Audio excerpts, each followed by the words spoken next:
Bueno, muchachos, como decíamos, lo prometido es deuda y vamos a revisar entonces la información de química inorgánica específicamente para la Olimpiada 1 que vamos a revisar. Entonces, esto es un repaso básicamente de la química 1 que vimos y estas primeras 4 preguntas que aparecen aquí, todas van en el mismo sentido, nos están preguntando tipos de fórmulas. En química, vamos a tener una fórmula conocida como fórmula molecular que nos va a decir la composición, es decir, de qué elementos está hecho, en qué proporción están, pero de acuerdo a la situación real. Es decir, este es el reflejo del compuesto de manera real, aunque es una fórmula condensada. No nos habla de la geometría, no nos habla de la estructura y no nos habla de los enlaces. Si ustedes se fijan en esta parte de aquí, te vas a dar cuenta que estos números pueden ser divididos entre dos. En la fórmula molecular no es necesario dividirlos porque al final es el reflejo de la fórmula real, de lo que realmente está hecho el compuesto y del peso molecular que le corresponde al compuesto. La fórmula empírica, por su parte, nace de la fórmula molecular y es una simplificación de esa fórmula. Lo que hace es establece la relación mínima que podríamos tener. La fórmula condensada lo que hace es que nos va a decir para cada uno de los elementos qué relación guarda con los otros, pero no nos habla generalmente de la geometría. La fórmula desarrollada nos va a decir con detalle cada uno de los aspectos de los enlaces que tienen los carbonos con los otros hidrógenos o en general de los elementos entre sí. La fórmula estructural tiene la característica de que nos habla de la composición de la estructura y nos dice los enlaces, y la fórmula esquelética es como un condensado de la fórmula estructural, pero respetando todo lo anterior. Solamente es como una forma más resumida. El amoníaco se representa como NH3. Esta es una fórmula y entonces aquí está cortado, pero en realidad en el proceso normal, esta es una fórmula que refleja la situación real del compuesto. Esta es una fórmula molecular. Es la fórmula más sencilla para un compuesto, muestra los tipos de átomos diferentes y sus números relativos, es la empírica. Esta fórmula nos indica la razón de combinación de los átomos en el compuesto, pero no nos dice nada sobre su estructura o geometría, sigue siendo molecular. Muestra el orden en el que se unen los átomos en una molécula y los tipos de enlace tiene que ser estructural. Si se fijan, en ningún momento hablé de una fórmula iónica. Ahora dice, el análisis de cierto compuesto revela que su composición porcentual en masa es 40% de carbono, 6.67% de hidrógeno y 53.33% de oxígeno. Nos interesa conocer la fórmula empírica y a partir de esta masa conocer la fórmula molecular. Para que ustedes aprendan a hacer ese paso, primero les voy a enseñar primero a calcular el peso molecular de la sustancia o la masa molecular. Otra, calcular estos porcentajes y a partir de ahí calcular fórmula empírica y fórmula molecular. Utilizaré primero otro compuesto para hacer este cometido, por ejemplo, el ácido sulfúrico. Si yo quiero conocer cuál es la masa molecular, lo que voy a hacer es desintegrar la fórmula, primero hidrógenos, luego azufres, luego oxígenos.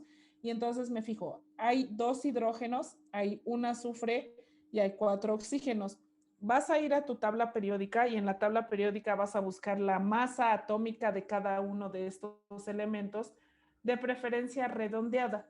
Y entonces el hidrógeno, por ejemplo, si vas a la tabla, tiene 1 gramo sobre mol. El azufre tiene 32 gramos sobre mol y el oxígeno tiene 16 gramos sobre mol. El día del examen te dan una tabla, entonces no debería de haber problema por eso. 2 por 1 son 2 gramos sobre mol. 1 por 32 son 32 gramos sobre mol. 4 por 16 dan 64 gramos sobre mol. Si nosotros sumamos todo esto, nos va a dar 98 gramos sobre mol. Esto es la masa molecular, también conocido como masa molar o peso molecular. Básicamente lo que nos dice es cuál es la masa de un mol de sustancia. Un mol, recordemos, es una cantidad de átomos muy grandota que se lee como 6.023 por 10 a la 23 átomos. Entonces, 6.023 por 10 a la 23 moléculas de ácido sulfúrico pesan 98 gramos. Si nosotros ahora queremos sacar estos porcentajes, asumimos que esa masa representa el 100%. Entonces ahora yo quiero saber cuánto representan los 2 gramos de hidrógeno, por ejemplo, en términos del porcentaje. Y entonces lo que vamos a hacer es multiplicar el 2 por 100 y luego entonces lo vamos a dividir entre el 98. Eso es lo que dice la regla de 3. Multiplicas cruzado y divides entre el número que haya salido solito. En este caso nos sale 2.04%. En el caso del azufre tendríamos 98 gramos que representan el 100%. ¿A cuánto equivalen los 32 gramos del azufre? Oli, ¿de dónde está sacando eso? Este 2 es este de aquí, este 32 es este de acá. Es decir, lo estoy sacando ya de la multiplicación del subíndice por la masa atómica y ese es el que me permite crear el porcentaje. Después de aquí, entonces multiplico 32 por 100 y lo divido entre 98 y me va a quedar como resultado 32.65%. Para el caso del oxígeno, 98 gramos representan el 100%. ¿A cuánto equivalen esos 64 gramos de oxígeno? Y entonces hacemos exactamente el mismo procedimiento y nos va a quedar como resultado 65.31%. Estos porcentajes que nosotros tenemos aquí tendrían que dar 100%. Entonces, si quieres calcular la masa molar, este es el procedimiento. Si quieres calcular la composición porcentual, este es el procedimiento.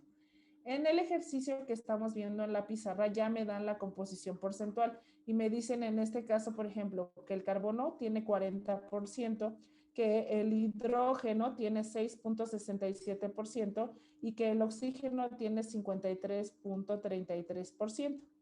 Si tú quieres calcular la fórmula empírica, el primer paso es, una vez que tienes los porcentajes, los vas a dividir entre la masa atómica de cada elemento vista en la tabla periódica. La masa atómica del carbono es 12, la masa atómica del hidrógeno es 1, la masa atómica del oxígeno es 16. Estoy haciendo unas divisiones. Dividimos entonces 40 entre 12 y me da 3.33. 6.67 entre 1, pues 6.67. 53.33 entre 16 me da 3.33. De estos tres cocientes de división que me han salido, voy a elegir el que sea el menor. Coincide que hay dos exactamente iguales, que son los menores, es el 3.33. Entonces lo que vas a hacer es, este número lo divides entre el número más chiquito, o sea, 3.33, me va a salir 1. Este número lo divides entre el número más chiquito, 3.33, y me va a dar 2. Este número lo divides entre el número más chiquito. Nota entonces que cada uno de los cocientes de división lo divide entre el número más chiquito y me dan unos números. Acomodo tal cual apareció en este lado la fórmula, en el orden en el que te lo dieron, y entonces estos números representan los subíndices. El carbono tiene subíndice 1, el hidrógeno tiene subíndice 2 y el oxígeno tiene subíndice 1. Esta que te acabo de enseñar es la fórmula empírica. Ahora, me piden generar la fórmula molecular. Para eso, lo primero que tienes que hacer es lo siguiente. Este carbono tiene un subíndice, lo multiplicas por su masa atómica, te da 12. Este hidrógeno tiene 2 de subíndice, lo multiplicas por la masa atómica que dice en la tabla periódica y te da 2. Este oxígeno tiene 1 y lo multiplicas por la masa de la tabla periódica, es 16. Sumando todo esto te dan 30 gramos. A nosotros no nos interesan 30 gramos. Quiere decir que la fórmula empírica tiene 30 gramos, pero la fórmula real, que es la fórmula molecular, tiene 180 gramos. ¿Qué es lo que tienes que hacer? El número que aparece aquí, que son 180 gramos, lo vas a dividir entre el número que obtuviste, que son los 30 gramos, y eso te va a dar 6. Este número es importante porque ahora lo vas a multiplicar por cada uno de los subíndices y con eso obtienes la fórmula molecular. Entonces, 6 por el 1 que estaba aquí, 6. 6 por el 2 que está aquí, 12. 6 por el 1 que está aquí, 6. Y entonces ahora tienes la fórmula empírica y la fórmula molecular. En este caso te las voy a subrayar en amarillo. La fórmula empírica y la fórmula molecular son estas de aquí. Por lo tanto, coincide perfectamente con la respuesta que nosotros tenemos aquí. Insisto, pone los porcentajes, los divides entre la masa de cada uno. De los cocientes de división, eliges el menor. Cada cociente lo divides entre ese número menor, te da la fórmula empírica. De la fórmula empírica calculas la masa molar de acuerdo a lo que dice aquí y el número que te haya salido se lo divides al número que te dieron acá. te va a dar un 6. Ese número multiplica cada uno de los subíndices y ahora tienes la fórmula molecular. Vamos a la siguiente pregunta, 6 de 30. Dice, el ácido acetil salicílico, por ejemplo, nos dan una fórmula y específicamente nos están dando una fórmula estructural porque se anotan los enlaces y se nota la geometría de la molécula. Y entonces queremos saber cuál es su peso molecular. Para conocer el peso molecular tienes que conocer la composición, específicamente el número de elementos y los subíndices que tienen cada uno de esos elementos. Como es un compuesto orgánico, tiene que tener carbono, hidrógeno y oxígeno. En este caso se hace evidente que tiene. Vamos a buscar los carbonos y te los voy a señalar aquí. Un carbono, 2, 3, 4, 5, 6, 7, 8 y el que está aquí son 9 carbonos. Los voy a escribir aquí. 9 carbonos. Los voy a multiplicar por la masa de los carbonos que aparece en la tabla periódica y sale 108. Ahora vamos a buscar a los oxígenos que aparecen ahí, que se hacen evidentes que están ahí en rojo. 1, 2, 3 y 4. Pongo 4 oxígenos multiplicados por la masa atómica del elemento que está en la tabla periódica y me van a dar 64. Luego, busco los hidrógenos, los voy a buscar. Primer hidrógeno, recuerda que en este caso los carbonos son tetravalentes, quiere decir entonces que si el carbono tiene 4 enlaces, ya no hay espacio para hidrógenos. Si tiene 3 enlaces, quiere decir que tiene un chance para meter un hidrógeno y así sucesivamente. Lo que tendríamos es, este carbono vamos a verificar cuántos enlaces tiene. Tiene 1, 2, 3 y 4, no tiene chance para meter enlaces de hidrógeno. 1, 2, 3, 4, no tiene chance. 1, 2, 3, aquí hay 1. 1, 2, 3, aquí hay 1. 1, 2, 3, aquí hay 1. 1, 2 y 3, aquí hay 1. 1, 2, 3 y este 4, no hay nada. 1, 2, 3, 4, no hay nada aquí. 1, 2, 3, 4, 5 y estos 3 son 8, entonces hay 8 hidrógenos multiplicados por su masa atómica dan 8. Sumamos esto, 8 y 8 son 16 y 4 dan 20, 2 y 6 dan 8 y 1 son 180 gramos sobre mol. Verificamos y efectivamente está la respuesta. ¿De qué depende que hagas bien las cosas o que encuentren la respuesta? Pues del conteo, básicamente, que sepas contar bien cada uno de estos. A lo mejor los carbonos y los oxígenos son fácil, pero los hidrógenos tienes que verlos, tienes que ver más allá de lo que es evidente. Entonces, sabiendo la tetravalencia, los puedes encontrar. Vamos a la pregunta número 7 y vamos a encontrar qué elemento se encuentra en la columna número 14 y en el cuarto periodo. Los periodos se leen en horizontal y la columna se lee en vertical. 1, 2, 3, si no tuvieran estos numeritos, como tienen aquí veo que es el 14, pero si no los tuvieran, tú los cuentas. 1, 2, 3, 4, 5, 6, 7, 8, 9, 10, 11, 12, 13, 14, cuarto periodo, 1, 2, 3, 4, germanio 32. Son dos elementos con propiedades semejantes. Esta es otra forma de decir que están en la misma familia del molibdeno. Las familias se leen en vertical, entonces busco el molibdeno. Podrían ser cromo, tungsteno o ciborgio. Cromo y tungsteno son la respuesta. El ion más probable del átomo de estroncio es, recuerda entonces que la familia o el número de la familia representa tu número de oxidación. Entonces, si estamos en una familia 1, 2, 3, 4, podría ser 5, podría ser 6 o podría ser 7 o podría ser 8. Tus números de la familia siempre van a estar representados por los números de oxidación. La familia 1 tiene número de oxidación 1, 2, este de aquí tiene 3, 4, 5, 6, 7 y 8.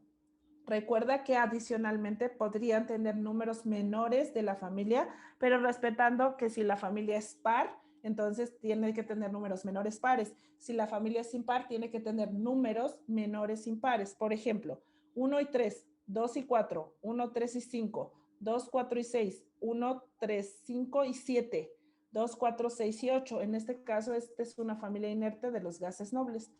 Buscamos el estroncio se encuentra en esta zona de aquí, esta es la familia 2A, recuerda, familia 1, familia 2, familia 3, 4, 5, 6, 7, 8, por ejemplo.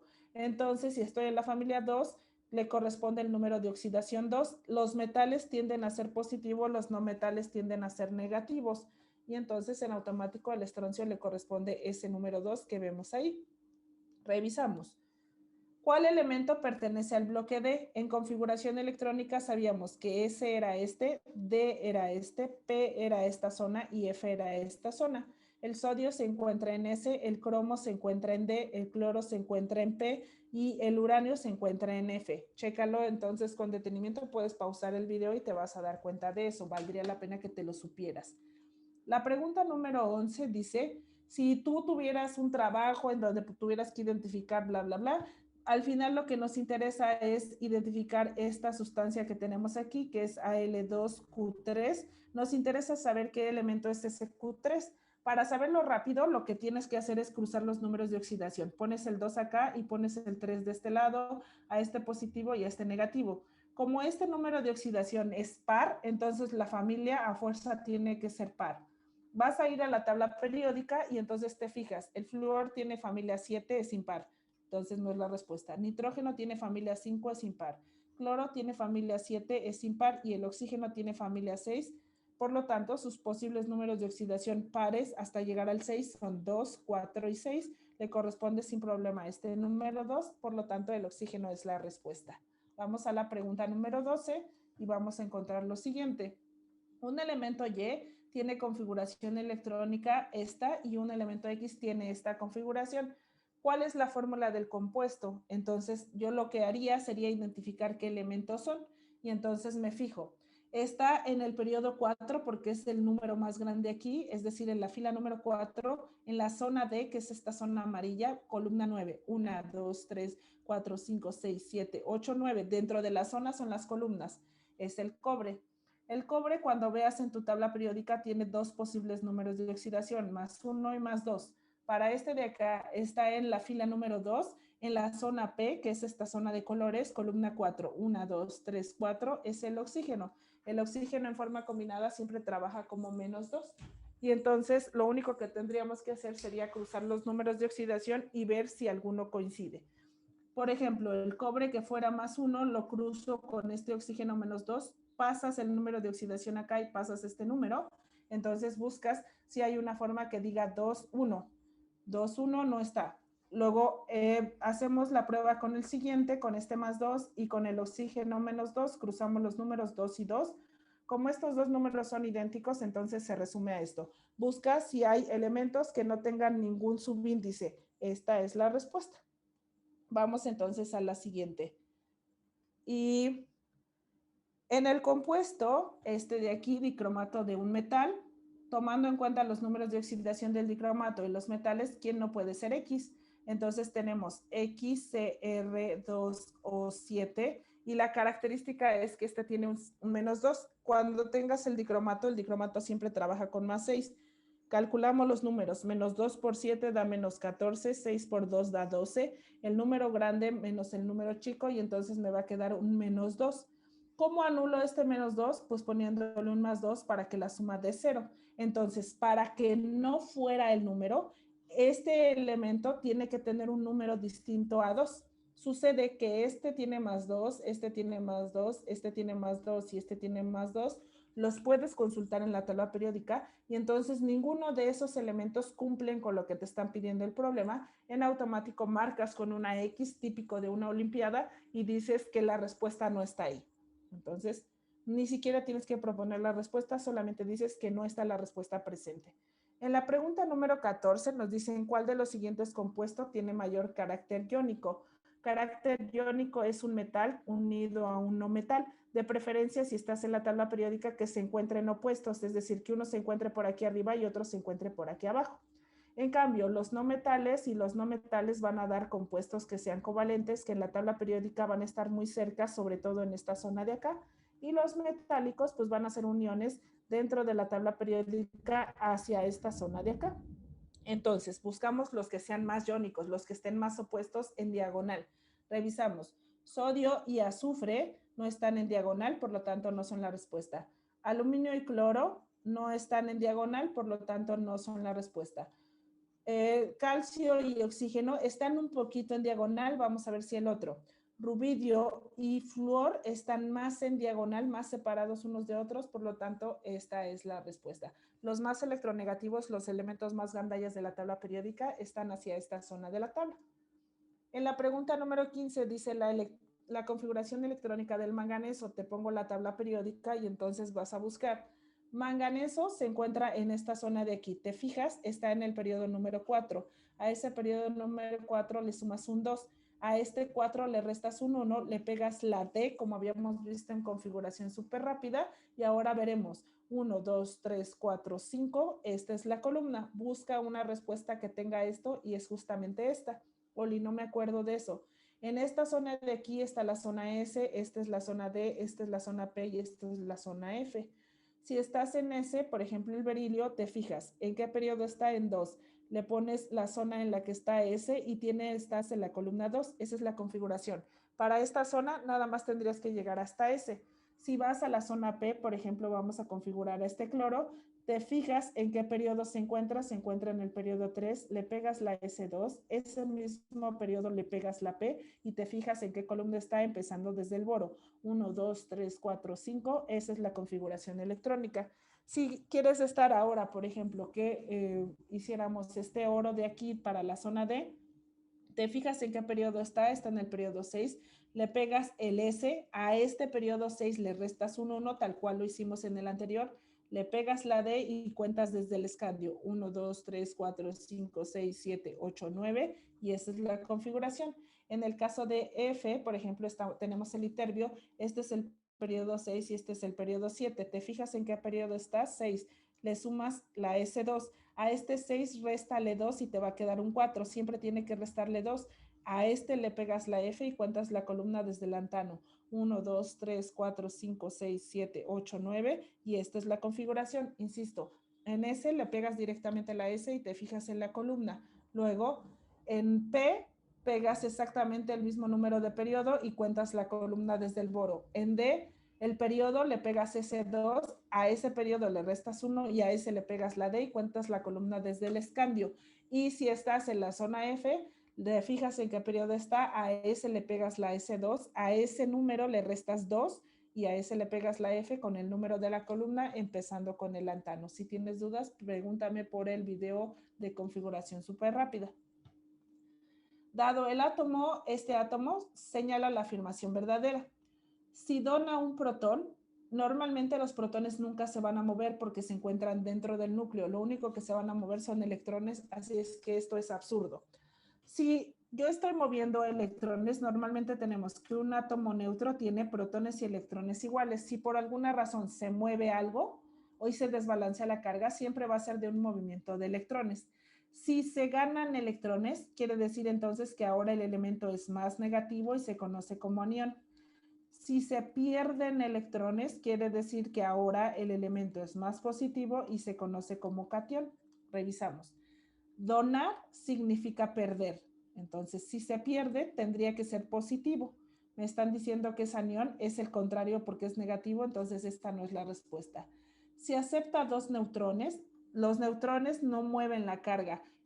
Los neutrones se convierten en algo que se conocen como isótopos. En vez de mover la carga, mueven la masa. Los isótopos cambian los neutrones y también cambian la masa del compuesto.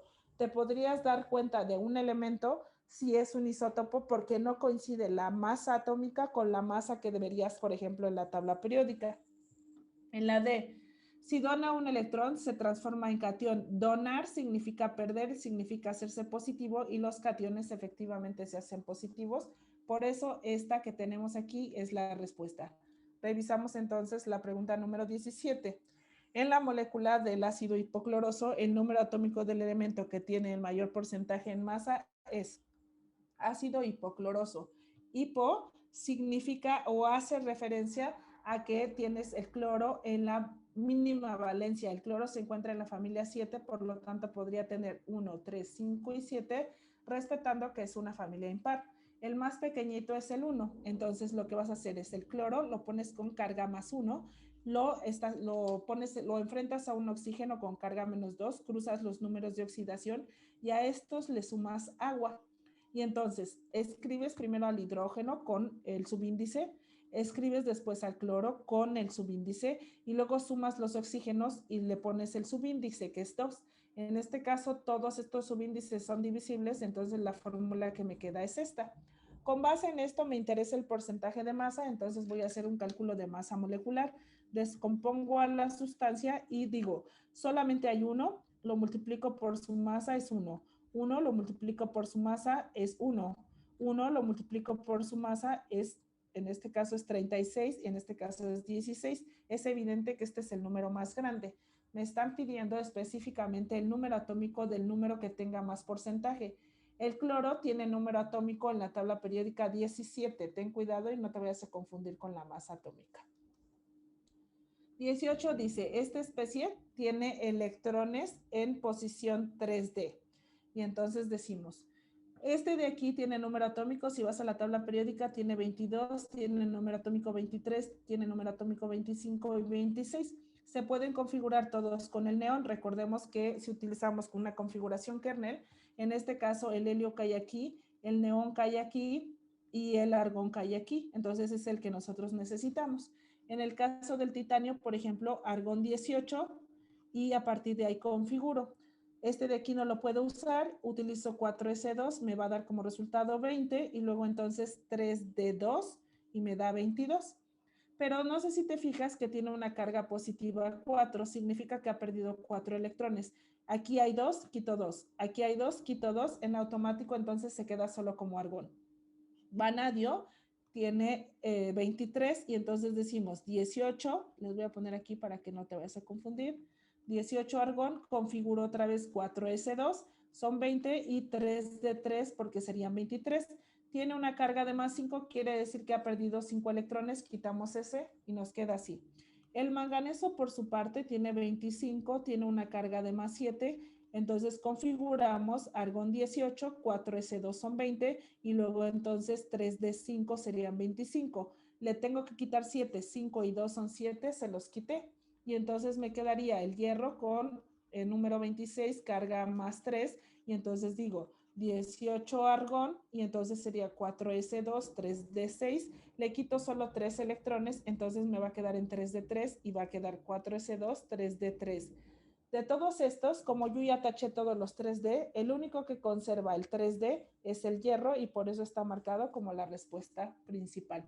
Si aparecen cargas positivas, lo que tienes que hacer es quitar electrones. Si aparecieran cargas negativas, tendrías que sumar electrones.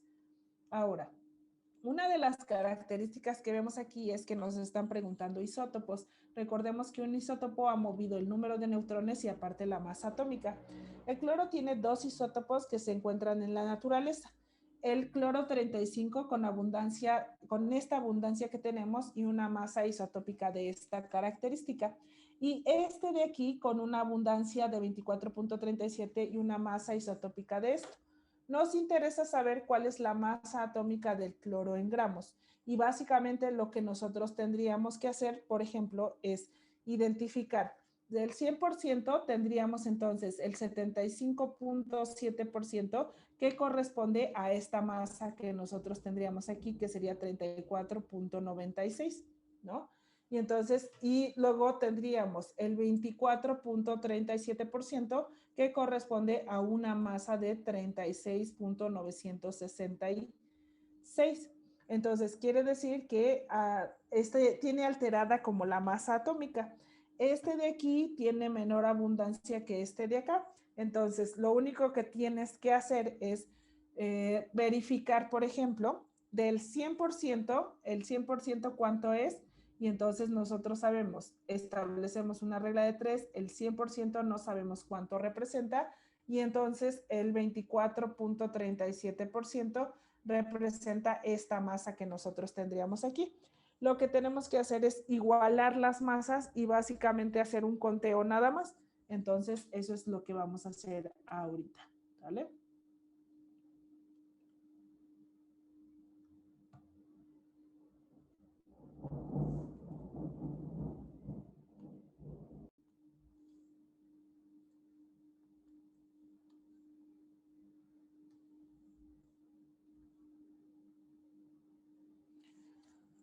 Ahora, aquí nada más lo que tendríamos que hacer sería lo siguiente, por ejemplo, yo ya bajé los datos y dije que el 75.7% tiene esta cantidad de numas y este tiene esta cantidad de numas. Lo único que tienes que hacer es, más allá de plantear una regla de 3, es multiplica cada uno de estos. Entonces tendríamos, por ejemplo, 34.96 lo multiplicamos por 75.7 y nos va a dar como resultado 2.646.472 UMAS.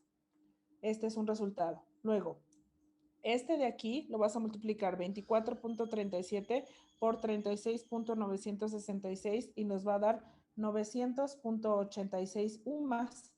Sumamos esto y entonces nos va a dar como resultado 2.646.472, me da como resultado 3.547.33.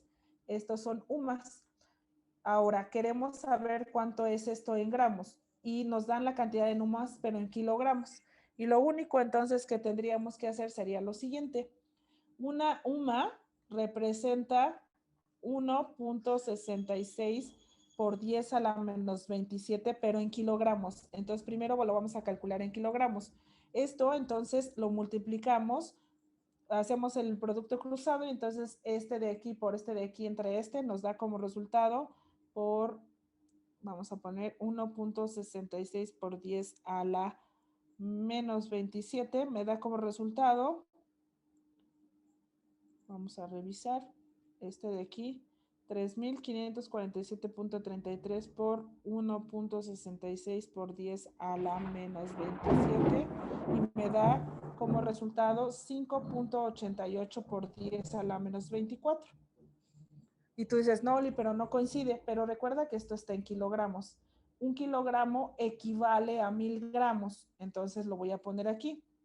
Un kilogramo, dejen, pongo más ordenado esto, y entonces tendríamos lo siguiente. Este resultado que me dio aquí, este que voy a borrar, me salió 5.88 por 10 a la menos 24 kilogramos. A mí me están pidiendo el resultado en gramos, entonces digo, 1.000 gramos representan entonces un kilogramo. Si yo tengo 5.88 por 10 a la menos 24 kilogramos, es importante que tengas una calculadora de notación científica y lo multiplicas entonces por 1.000 y entonces te tiene que dar el resultado que nosotros estamos buscando, que en este caso sería 5.88 por 10 a la menos 23, por lo tanto la respuesta sería B. Básicamente lo que hicimos fue multiplicar los porcentajes por las masas, sumamos las masas y luego hicimos puras reglas de 3. Vamos a la pregunta número 20. Tendríamos entonces lo siguiente. Dice, el siguiente elemento podría ser, y nos aparece una estructura de Lewis. La característica importante de las estructuras de Lewis es que reflejan el número de la familia. Cuenta el número de electrones. 1, 2, 3, 4, 5, 6. Y entonces decimos que la familia es 6. Vas y buscas el elemento, ¿qué elemento de estos está en la familia 6? Y esa es la respuesta. Azufre familia 6, yodo familia 7, aluminio familia 3 y silicio familia 4. Por eso es que escogimos el azufre. Si de esta de aquí que te preguntan cuántos enlaces puede hacer, recuerda que los electrones que estén impares son los que representan los enlaces. Hay 2 electrones impares, significa que este puede formar 2 enlaces. Esa es una característica. ¿Sale? Vamos a la 21 y tendríamos lo siguiente. ¿Cuál de los siguientes elementos, por ejemplo, no sé por qué se cambia? Dejen que recargue, porque si no, entonces me lo va a pasar hacia otro lado. ¿Cuál de los siguientes elementos tiene el menor tamaño atómico? Los metales tienen tamaños atómicos o volúmenes grandes porque su carga nuclear efectiva es chiquitita. Acuérdate que su mamá es pequeña, es decir, su mamá no es controladora, sino es relajada y entonces deja ir a los electrones lejos. Si deja ir a los electrones lejos, entonces sus volúmenes son grandes, sus radios o tamaños atómicos son grandes. Descarta en la respuesta los que sean metales, porque en este caso te están preguntando los de menor. Rubidio y litio son metales. Entre hidrógeno y neón, el hidrógeno solo tiene un electrón, el neón tiene 10 electrones, nada más por cantidad, el hidrógeno es más pequeño, entonces nos quedamos con ese como respuesta.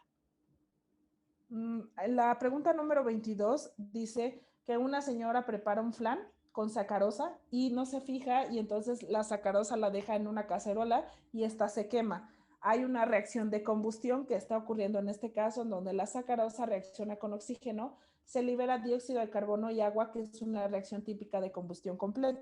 Lo único que nos interesa saber es cuál está balanceada, entonces lo que vas a hacer es ir buscando, por ejemplo, en la primera, 12 carbonos y un carbono, esto no está balanceado ya de entrada. 24 carbonos, sí. Luego entonces los hidrógenos, 44 hidrógenos, de este lado 44 hidrógenos, sí. Los oxígenos, 22 y 2 serían entonces 24 oxígenos. 24 por 2 dan 48, ya no está balanceado. Lo mismo pasa con este hasta que encontramos esta que sí está balanceada, la puedes verificar con detalle. El chiste es nada más que sepas hacer los conteos. Ahora, lo que tenemos en este caso de aquí es una manera de expresar la concentración de una solución es en mol sobre litro, es decir, molaridad. Si nosotros estamos preparando un litro de la solución y luego vaciamos de ese litro, de esa jarra que acabamos de preparar, en una recipiente vaciamos 10 mililitros, en otro recipiente vaciamos 50 mililitros y en la otra hacemos un vaciado de 100 mililitros, nos interesa saber cómo es la concentración o si ha variado. Es como si yo te digo, pon un refresco, a uno de las personas dale bien poquito, al otro dale la mitad y al otro llénale el vaso y pregúntame si tienen diferente concentración, es decir, si saben distinta. No, no saben distinta, entonces los tres vasos conservan la concentración. Para que supieran distinto, entonces les tendríamos que echar agua para saber entonces cuál es la nueva concentración, que ese es el problema siguiente. Y entonces tenemos en el número 24 vamos a encontrar de una solución 0.1 molar, por ejemplo, que tendríamos aquí de ácido clorhídrico, se toman estas alícuotas o muestras chiquitas y luego entonces las diluimos con agua hasta llegar a 250 mililitros. Lo que queremos revisar es lo siguiente.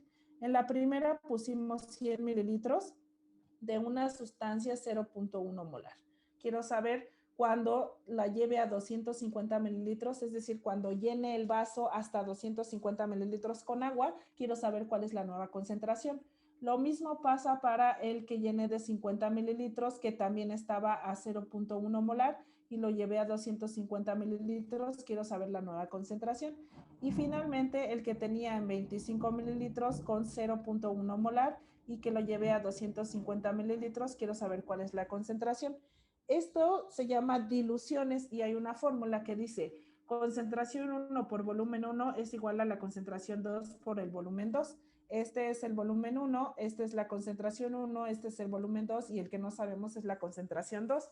Tenemos entonces que despejar la concentración 2 y nos va a quedar entonces como resultado concentración 1 por volumen 1 entre volumen 2 y entonces vamos a encontrar la concentración. En este primer caso, por ejemplo, 0.1 molar lo multiplico por los 100 mililitros y luego lo divido entre 250 mililitros y me va a salir en este caso 0.4 molar, que es el resultado que vemos aquí.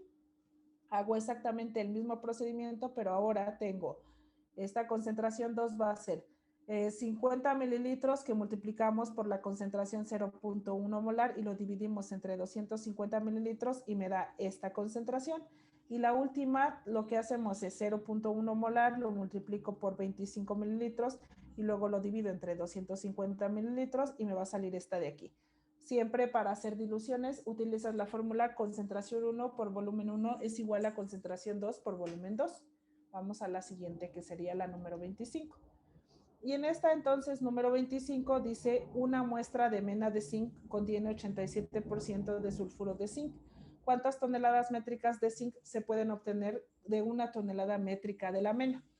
¿Qué significa esto? Que te están dando una muestra y en esa muestra hay sulfuro de zinc, pero solamente en el 87%. Quiere decir que el restante es otra cosa. Y a ti te interesa saber específicamente cuánto hay de zinc, entonces tenemos que sacar de aquí. De este 87%, otra vez está dividido entre el zinc y el azufre. Quiero saber en qué porcentaje está dividido. Para eso voy a calcular la masa de este compuesto. Zinc solamente hay uno, lo multiplicamos por 65 gramos y el azufre solamente hay uno, lo multiplicamos por 32 gramos y esto da como resultado 97 gramos. Quiere decir que el 100% de la molécula son 97 gramos. Quiero ver qué porcentaje es el zinc. Y entonces reviso. 97 gramos es el 100%, ¿cuántos serán los 65 gramos? Y entonces revisamos. 65% entre 97 y me va a dar como resultado 67%. Quiere decir que de este 87%, solo el 67% es zinc. ¿Qué es lo único que tienes que hacer? Entonces queremos saber si este 100%, si toda la muestra pesa 1 tonelada, es decir, 1000 kilogramos, entonces yo quiero saber específicamente cuánto es de zinc. Ya me dijeron que es de este de aquí primero. Quiero saber de la tonelada, el 87% podría tener zinc, equivale entonces a 870 gramos. Y de estos 870 gramos, que son el 100%, solamente el 67% es zinc. Lo voy a multiplicar y entonces digo 67 por 870 y luego eso lo divido entre 100. Y entonces me va a salir 583 y este que tenemos aquí, y este sería el resultado. Como está en kilogramos, lo divido o lo convierto a toneladas y por eso me da en decimales. Y listo. Vamos a la pregunta número 26. Y tenemos en este caso un cilindro pequeño de gas helio de los que se utilizan para inflar globos. Este cilindro tiene un volumen de 2.3 litros, está a una presión de 13.800 kilopascales a esta temperatura ambiente, que son 25 grados centígrados, y nos interesa saber cuántos globos puedo inflar. Y cada globo tiene que tener estas características: 1.5 litros de volumen, una presión de 1.25 atmósferas y tiene que estar inflado a 25 grados centígrados para que se cumplan las condiciones. Me están dando una conversión aquí. Hay una fórmula de los gases ideales que se dice presión por volumen es igual al número de moles por la constante de los gases por la temperatura. R es la constante que está en 0.082 atmósferas litro mol Kelvin. La temperatura siempre tiene que estar dada en Kelvin, entonces 25 grados los tengo que transformar a Kelvin. Para eso entonces 273.15 grados, le sumas los 25 grados y se transforman en Kelvin, que serán 298.15 Kelvin. Este es el dato de la temperatura. En los dos casos es exactamente la misma. Y luego la otra característica que tendríamos que revisar es que para poder comparar algo siempre tienes que compararlo en moles. Entonces vamos a despejar esta fórmula de aquí y nos va a quedar N es igual a presión por volumen sobre la constante de los gases y la temperatura, ¿no? Entonces, primero voy a calcular la presión que hay en el tanque, bueno, perdón, los moles que hay en el tanque, pero la presión yo te sugiero que tenga que estar en atmósferas para que se pueda eliminar con esta de aquí. Entonces voy a tener que hacer una conversión. Primero, la conversión está en pascales y aquí me lo dieron en kilopascales. Entonces, en automático, lo único que tendrías que hacer es, por ejemplo, un pascal, más bien 1000, bueno, lo voy a hacer aquí. Un kilopascal equivale a 1000 pascales. Ajá, entonces, ¿a cuánto equivalen 13.800 kilopascales? Hacemos la conversión y tenemos 13.800 por 1000. Y entonces me va a dar como resultado este de aquí, 13.800 aquí pascales. A mí no me interesa en pascales, ahora voy a hacerlo en atmósferas. Una atmósfera equivale a 101.325 pascales. Si yo tengo esta cantidad de pascales, ¿cuánto es en atmósferas? Ay, ya lo escribí muy feo, déjenlo corrijo. Entonces, 1, 2, 3 pascales en atmósferas, entonces multiplico y luego lo divido entre 101.325 y me va a dar como resultado 136.19 atmósferas. Este es el dato que voy a utilizar para el primero. Entonces, el número de moles del tanque es primero presión, que es esa que acabo de calcular, 136.19 atmósferas.